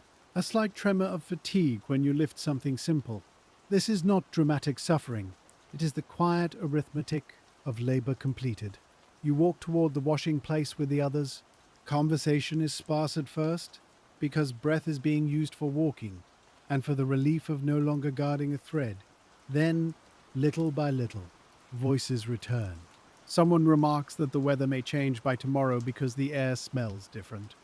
Another says the cocoon deliveries from one district have been irregular all week. A third complains softly about the kitchen rice being too wet lately. Such talk matters. It restores proportion. After a day when one lot became the center of attention, ordinary complaints are soothing. They remind everyone that not every burden is singular. Most are repetitive. The washing water on the hands gives exactly the double sensation you expected. Comfort first, then sting. When the warmth reaches the softened skin of your fingertips, the day's tiny frictions announce themselves in full. You bear it quietly. Around you, other women do the same, rubbing fingers, wrists, forearms, splashing faces, adjusting collars. A shared washing place after work has its own intimacy, but not always the intimate softness imagined from outside. It is practical, tired, orderly when rules demand order. The body is tended just enough to become presentable for eating and sleep. For some, there may be time to mend a seam later. For some, to write a line home if paper and skill allow. For many, only enough time to eat, speak a little, and lie down. You notice the smell of your own sleeves when you raise a hand near the face. Hot water, silk gum, and the faint sourness of a long day's steam. That smell will go with you to supper. It may still be there at the sleeping mat, mixed with soap if there is soap, or plain rinse if there is not. The dormitory yard, if there is one, gathers the evening in simple ways. Cloths hung out, buckets set by the wall, a few women squatting to rub at hems or wring out ties, someone shaking a sleeve before hanging it. The sight is ordinary, but deeply tied to the industrial day. Machines may define the labor hours. After hours, cloth and skin tell the fuller truth. Inside the eating space, the meal is plain and welcome. Rice again. Soup if available. A little vegetable, perhaps some preserved thing that sharpens the mouth and wakes appetite. People often imagine workers of the past speaking constantly of politics, hardship, reform, and grand change. Sometimes they did, but much of the evening meal in a place like this would have been simpler than that. Who is tired? Who received a letter? Who has sore hands? Whose district sent poor cocoons this week? Whether the weather will favor the next deliveries? Whether the clerk was unfair this morning? Whether the older supervisor on the winding side is in a better mood than usual? Life in close quarters narrows and enlarges at once. Great national shifts move in the distance. At the table, someone asks if there will be fish on the next market day. The woman across from you notices your fingertips and says the basin must have been bad. You answer that the lot was mixed and had to be watched. She asks if the foreman noticed. You say that he did, and that the receiving room may have to open such baskets first from now on. That is all. You do not tell the story as a triumph. Modesty is partly expected and partly practical. To dwell on the inspection would only bring the room's eyes back onto you in a way you no longer want. The day has been enough of a stage without your helping it continue, so you let the matter fold back into the evening. Others take the cue. The talk moves elsewhere. A girl from a different district wonders if she can borrow thread for a hem. Someone else asks whether the Sunday half-rest will truly be observed this week or shortened by production needs. An older worker says not to trust rumors until the bell itself proves them. That sort of sentence belongs to factory life everywhere. Believe the schedule when it happens. Until then, keep your expectations neat and small. Later, when the bowls are cleared and the room loosens into that tired murmur before sleep, the day returns to you through the hands. You rub your fingertips against the heel of the other palm, and the skin feels both smooth and abraded, as if the silk has polished and thinned it at once. That is how much of this work stays in the body, not as a speech, not as a lesson written out, as a soreness that explains the day more honestly than memory can. Some of the younger girls talk a little longer than they should, because youth can still borrow against tomorrow. An older worker tells them to save their voices. No one argues much. By this hour, even laughter comes softly and ends quickly. When bedding is laid out, when sleeves are folded or hung, when the last small chores are done, the dormitory takes on that shared quiet found in places where many people have worked the same long shift. A cough from one corner, cloth rustling, a bucket set down, then less and less. You lie back and the ceiling is only wood in dim light, but the basin comes back anyway. The basket tag, the weak center. The feel of a filament thinning before it could be seen. The foreman's finger touching the thread, the separate skein being lifted away. All of it still moves in a line through the mind, almost as steadily as the reel turned. There is no triumph in it. That is important. The day has not made you exceptional in any bright or dramatic way. It has only placed you a little differently within the room. Tomorrow, or the day after, another basket may arrive. Another lot may be sound and easy, and then no one will look twice at your station. Or another difficult one may come to you on purpose. That is the more likely consequence. Skill in a mill often attracts difficulty. A careful worker is not rewarded with easier silk. She is trusted with worse silk, because the room knows what she can prevent. That thought does not make sleep harder exactly. It only settles beside you, a kind of practical shadow. The foreman said the receiving room would open and check those baskets from now on. Perhaps they will. Perhaps the first few days they will do it carefully, because today's note is still fresh in the book. Then habit may soften again, and old shortcuts may return. Or perhaps not. Sometimes a single troublesome day really does alter the next 100 ordinary days, not by changing everything, but by adding one extra hand at the right moment, one glance into the basket before assignment, one pause at the door that saves hours at the pan. Factories are built from such small corrections. They are also worn down by small neglects. Which one will win tomorrow is rarely known at night. You think too of the skein itself. By now it will be somewhere in the building, tied, set apart, carrying your day inside it. Someone else will handle it in the morning light. Someone will judge it for what it is, not abundant, but clean enough, controlled enough, better than the lot deserved. The silk will go onward. It will be dried, packed, bundled with others, and drawn farther away than you are likely ever to go. This is one of the strangest parts of the work. Your world is so narrow while doing it. A basin, a row, steam, a clerk's board. Yet what leaves your hands travels into an immense and invisible chain. Merchants may speak over it. Buyers may sample it. Weavers far away may draw it through their own fingers and know nothing of the room in Nagano where it was rescued from a badly sorted basket. Still, that hidden connection is there. The Meiji years tied places together in exactly this way. Mountain villages, dormitory rooms, receiving tables, export ledgers, distant ports, foreign looms, all joined by threads so thin they had to be gathered wet from many separate cocoons and kept together by hands that could feel what machines could not. In the darkness, the scale of that thought might seem large, but it does not feel grand. It feels local. It feels like tired feet and damp sleeves and the memory of hot copper. It feels like earning money a little at a time in a country learning how to turn old household skill into industrial routine.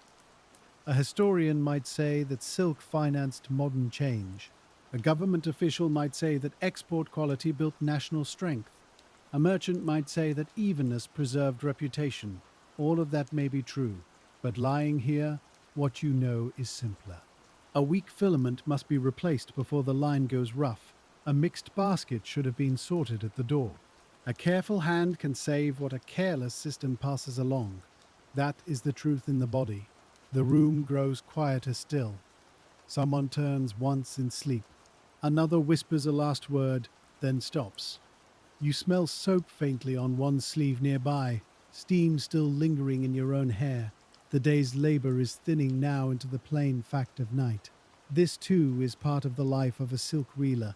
Not only the industrial room, but the after image of it. The way the mind keeps sorting the day after the hands have stopped. The way tomorrow is already present in the arrangement of tools, in the receiving note, in the tiny change of reputation earned without ceremony. If you are now trusted with difficult stock, that trust has a price. You know that. It means more concentration, more scrutiny when things go wrong, more chances to rescue the hidden mistakes of others. And yet there is a kind of dignity in it too, even if no one names it. To be the worker sent the mixed basket is not comfort, but it is recognition of a sort. The older woman beside you in the row understood this long before you did. That was why her nod mattered. Not because it celebrated you, because it placed you among those whose hands can be relied upon when ordinary routine fails. By morning, the feeling of this may have faded. The bell will ring. You will dress. You will tie back the sleeves again. The yard will be cool. The steam will already be rising. Some new lot will wait in its basket as quietly as the last one did. And the whole day will begin by looking almost exactly like every other day. That sameness is not false. Most of factory life really is built from repetition. But inside repetition, small differences accumulate. A clerk who now checks a district tag more carefully. A foreman who remembers your station when assigning difficult stock. A receiving man who resents the added step but performs it anyway because yesterday cost him an evening explanation. A neighboring worker who hears a faint catch in her reel and slows just a little sooner than before. These are modest changes. They are not the sort that appear in speeches about progress, yet they are the true texture of change in a workplace. Slow, practical, almost invisible from outside, very real to the people inside. If there is bitterness in this life, it often comes quietly.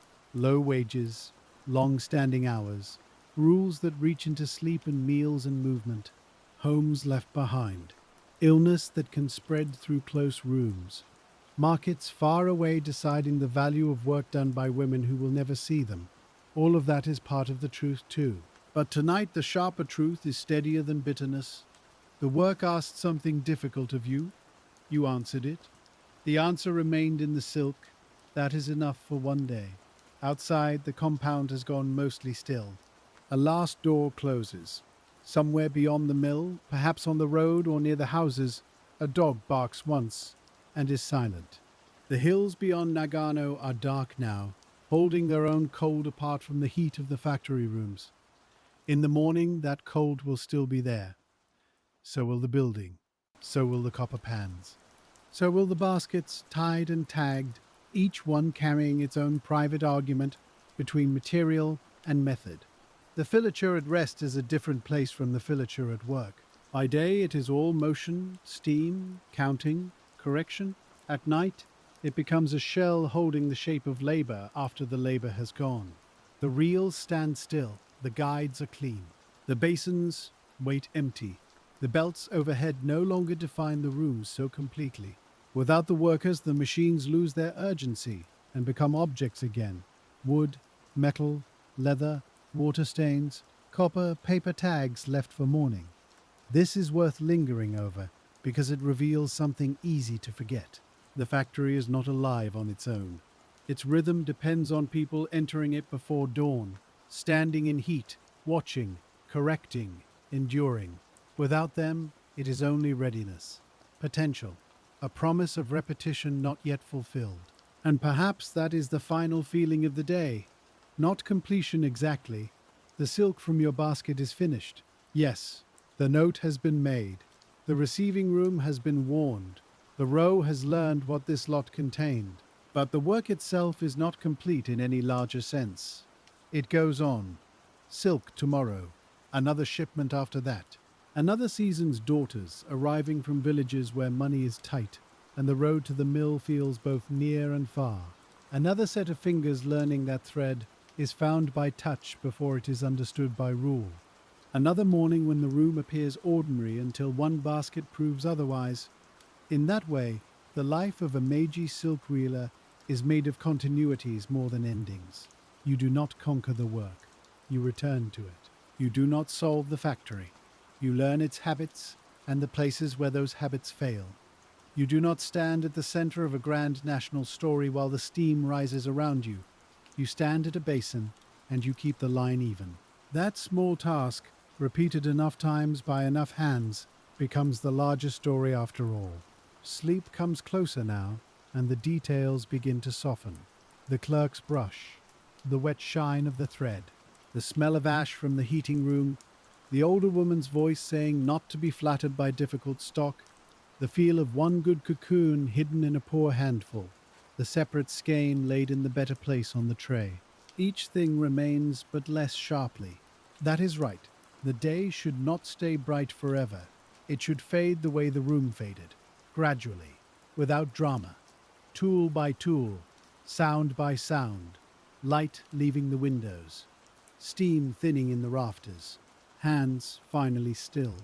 And down in the filature, where the floorboards have dried a little and the copper has cooled, tomorrow is waiting in the quiet shape of ordinary things. A whisk set where it belongs, a basin ready for water, a tag tied to a basket not yet opened. The workshop is resting now, the silk is tied off, the note is written, the room has gone dark enough that even the day's trouble looks simple